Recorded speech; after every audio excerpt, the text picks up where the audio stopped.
Hi,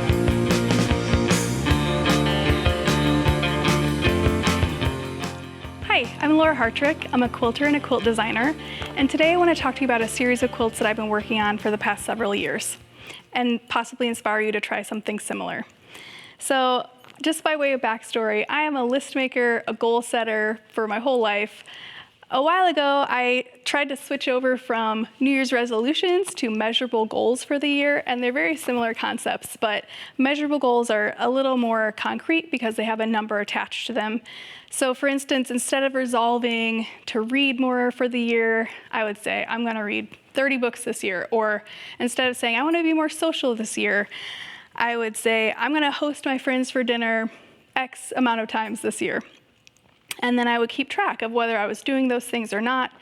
So I was essentially collecting data on myself in a very unscientific and personal way. And somewhere in this period, my husband, as part of a joke, said to me, has anyone ever used a quilt as a data visualization tool? And I said, I don't know, probably, because I know that the history of quilting is vast and varied. But then I thought, hey, I have some data, and I wonder how it would look on a quilt. So 2014 was the first time that I sort of took hold of the seed of this idea, and this was the quilt that resulted for that year. I'm going to show you my sketchbook where I planned out this quilt. Now, I don't have time to really explain it in full detail what all of my goals were, but if you want all that information is on my website if you want to really get down to the nitty-gritty detail. Basically, the overview is that I had 14 goals I was working on for that year. I assigned each one a block, and then I made the block however many number of times I intended to do the thing. So, for instance, this block represented that I wanted to take hikes with my family. I wanted to do that 4 times for the year, so I made 4 of these blocks. And then I repeated for each of these blocks that process. And I ended up with something like 370 blocks. Then at the end of the year, I had 2 piles, right? Things I had done and things I hadn't gotten to. And if I had done the thing, if I had read the book, if I had taken the hike, all those blocks went on the front of the quilt. And then with all my leftover blocks, I decided to put those on the back. I also, you can see, had a few areas where I went beyond my goal. So I made extra credit blocks for myself in this red and orange colorway. I know, for instance, I wanted to make 6 quilts that year, but I made 12 instead because priorities. And so I gave myself extra credit by making those extra blocks. That was the quilt. That's how this first one in the series worked. I love this quilt. I love how it turned out, but it took a very long time. You can see there's a lot of piecing in this quilt. It took me about 3 years from start to finish. So while I was working on it, I knew that if I wanted this to be an ongoing series, I was gonna have to really rein it in and simplify my designs, and so that's what I did. This is the next quilt in this series, so this was for 2015, and it is much simpler, right? The concept is not very different though. Each of these blocks or squares represented a goal that I had for the year, and then I gave myself an X in the box if I completed it to 100% completion.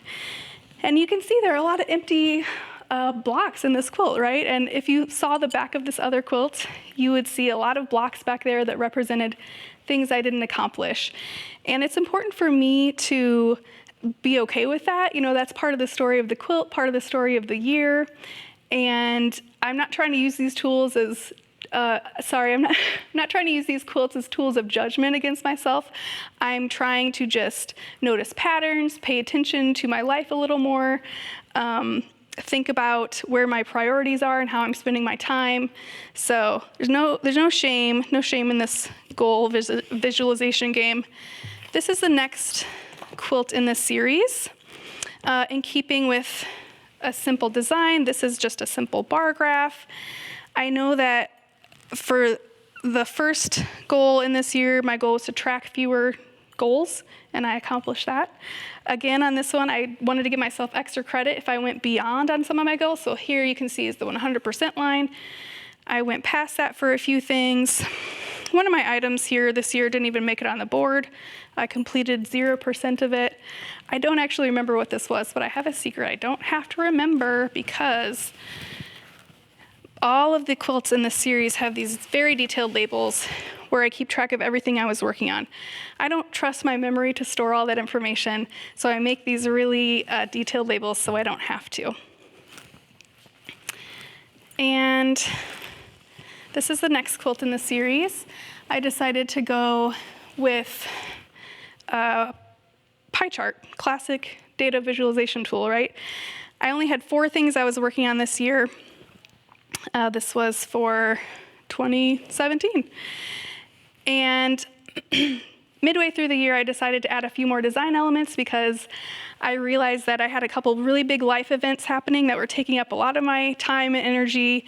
And so I added these outer rings to represent that. So these 4 sort of Pac-Man shapes in the middle represent my incomplete goals for the year.